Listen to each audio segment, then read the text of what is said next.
My husband worked as a government contractor for a company that sends him all over the world.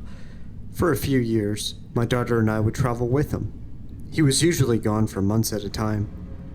One of his business trips was to Bremerton, Washington. We were put into an apartment called Olympic Village Apartments. It was rented out to companies like his. They were okay, fully furnished, better than a hotel, especially for that length of time that we usually stayed.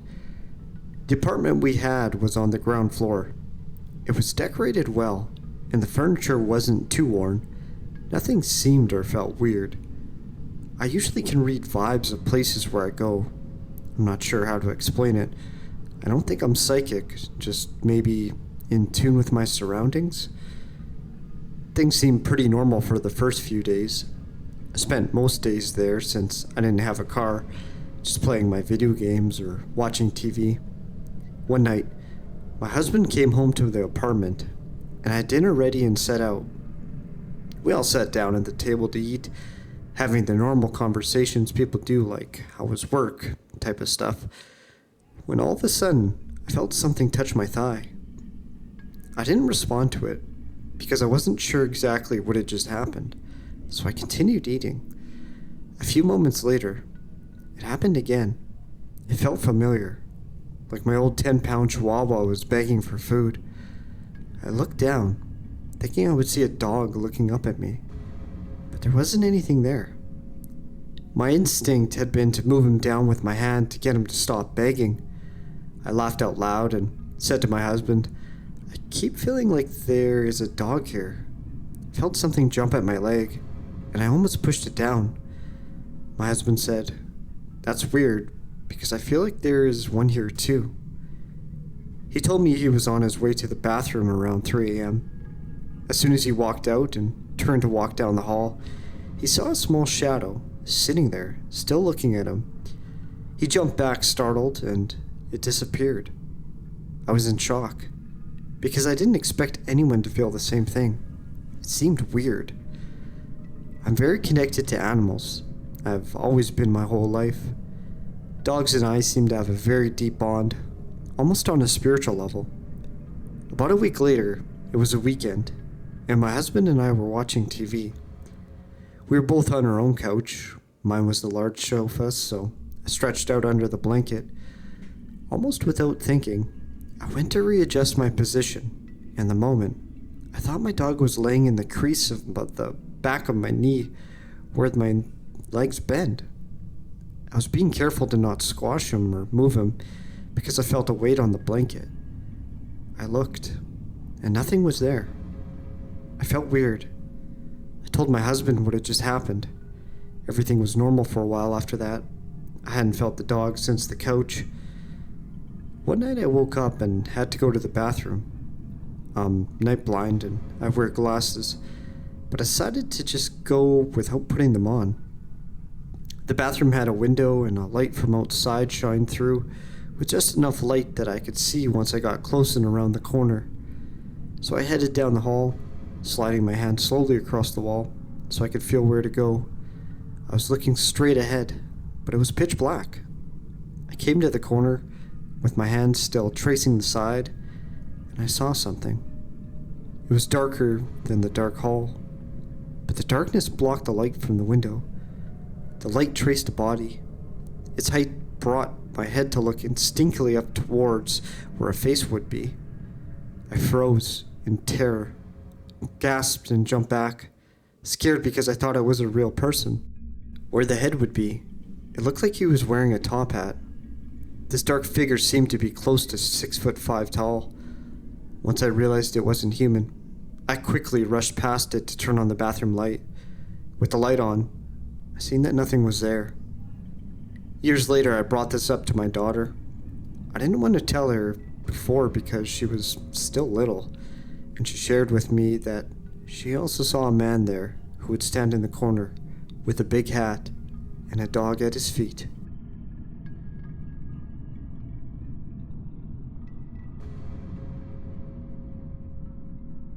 If you can't be nice and open your mind to the possibility that your information may be wrong, or that there's something you don't know, or even that there's more to life than you thought, then 1, why are you in this Reddit group? And 2, don't comment or read. Don't waste your time or mine. Your brain won't comprehend.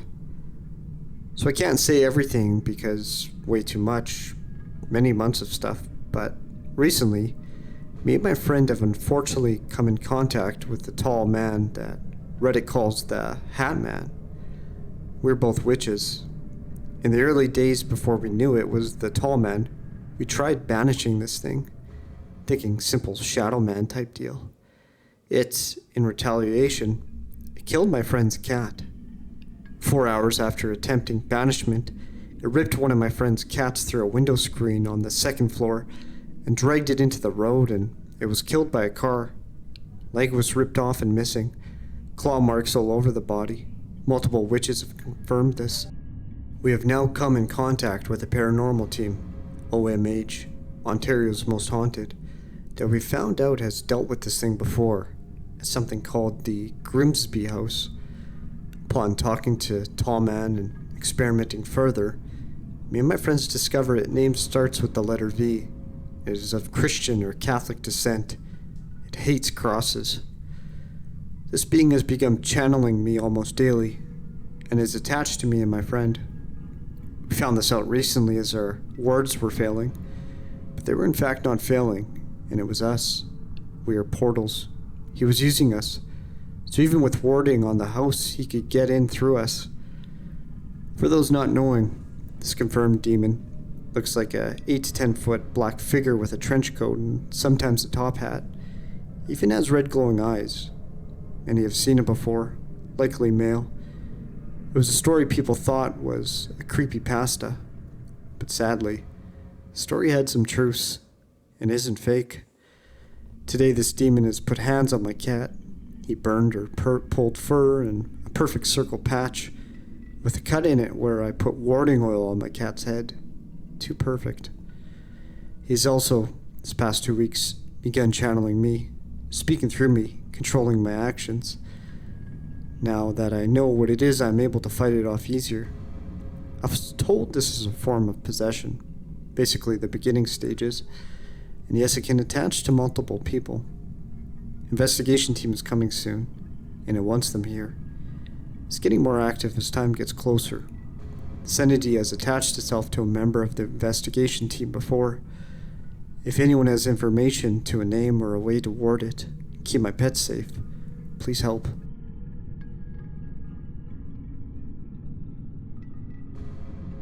Hello everyone. So I had to sleep on the couch downstairs because my bed is broken, and I heard some weird sounds.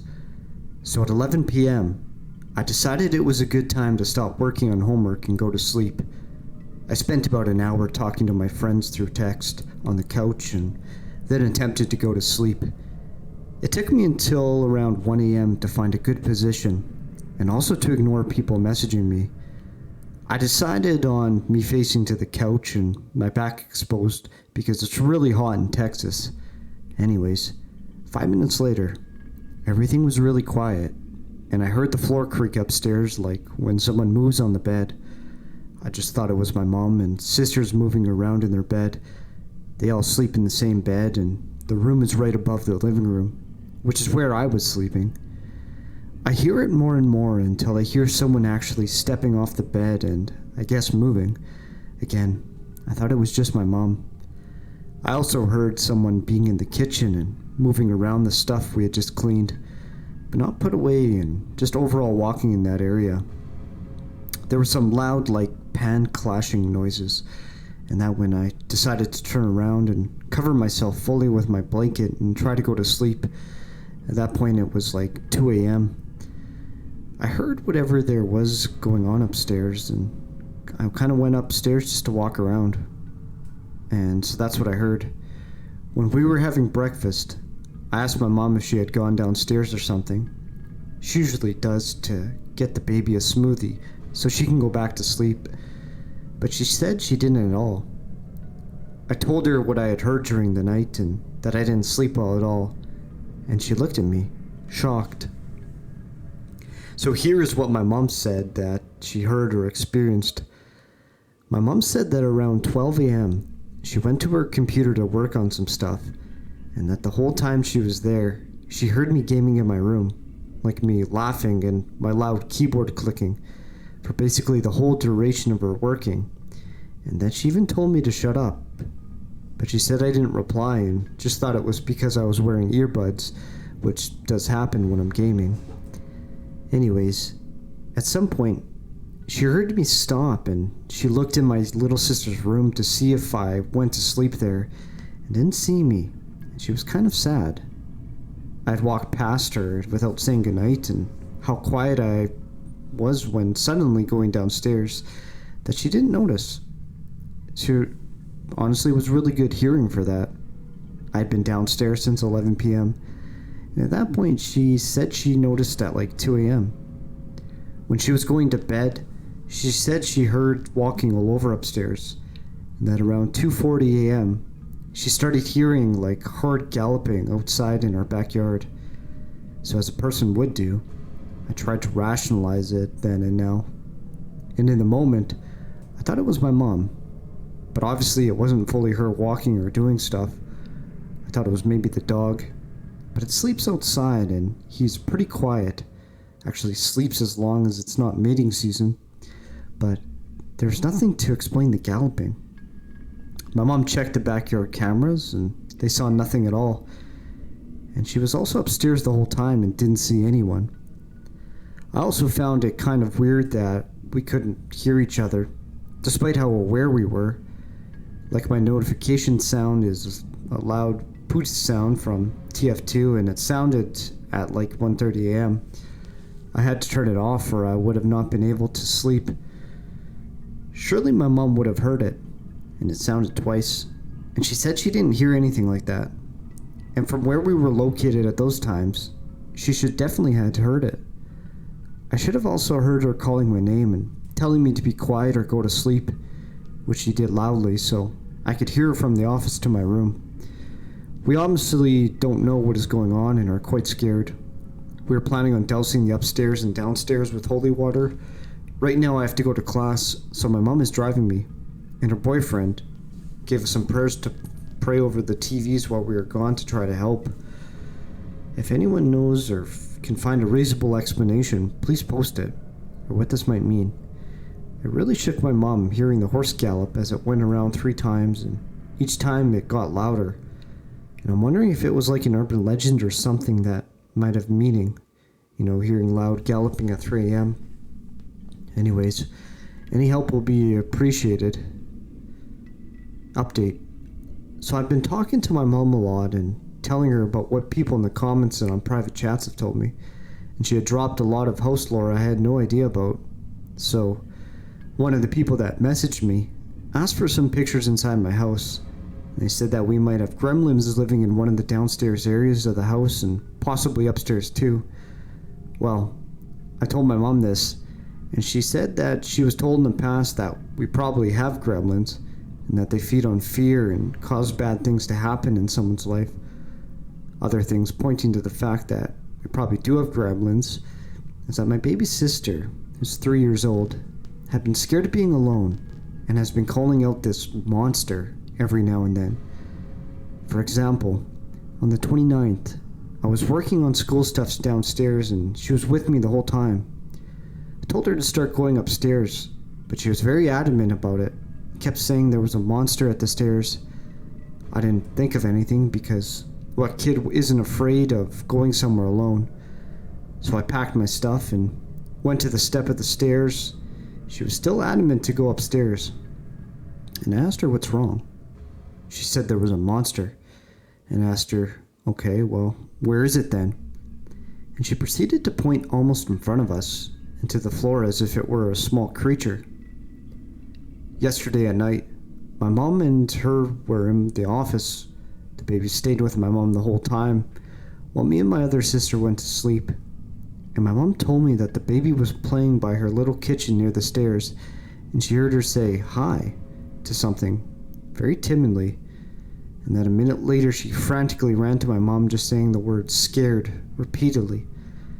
So yeah, she's probably been seeing whatever is in the house. The worst part is that they have probably been there for a long time, and the instability of my household probably caused them to start preying on us again. When my other sister was around 2 to 4 years old, and she's 9 now, she was also scared of something similar. I do remember her being scared, but never paid much attention to it, since she was very attached to my mom and didn't like being alone. But thing is, she was scared of something she called the bad wolf. She never described it to me, but I asked my mom if she had told her, and she said yes, and that she described it as something with a very long tongue, pointy ears, and very large eyebrows. I asked the person that pointed out the gremlins to me in the messages what gremlins could possibly look like, and if the description my sister had given years ago matches what a gremlin looks like, and she said it was pretty accurate to what they are. So, yeah, we're pretty sure that most of what we had experienced before were caused because of them. My mom also had a theory it might be someone cursing us. There's a lot of family drama, especially between my mom and my mom's stepsister. My mom believes that she'd been throwing a lot of stuff our way, and has been for a long time. One of the things she had described to me was that she had gone outside to the backyard, and we have these big pots where plants are supposed to go. We have no plants because Texas heat pretty much kills all the pretty plants, but that she had found small bones in them in a white fluffy substance, but that she was never able to inspect it further because our dog would literally see her being there, dash to her, jump in front of her, and eat whatever was in the pots. Our dog is very jumpy and whatnot, but once you tell it to go away or leave you alone, it will. And it was very weird of him to just eat whatever goop was in the pots. Also, this was within the last 2 years. She didn't give me time specifics or anything as to when she saw this in the pots, but she does know that my stepsister's mom is a firm believer in witchcraft and that sort of stuff. So honestly, it might be a mix of the gremlins and whatever the other woman might be doing. Right now, what we're thinking of doing is having a rosary or an imam come to the house and have the clean the house right away. We were also thinking of doing the sage run, but we were told not to, as it might actually tick off the gremlins more and cause more bad stuff to happen. So for now, we're just leaving Quran readings on the TV downstairs running 24/7, staying close to each other and spewing out good vibes. If anything else happens, I'll post another update. I'll probably update a few days after we have done with one of the solutions we proposed, but the house feels fine for now. But I still have the feeling of danger every time I go downstairs or that I'm alone.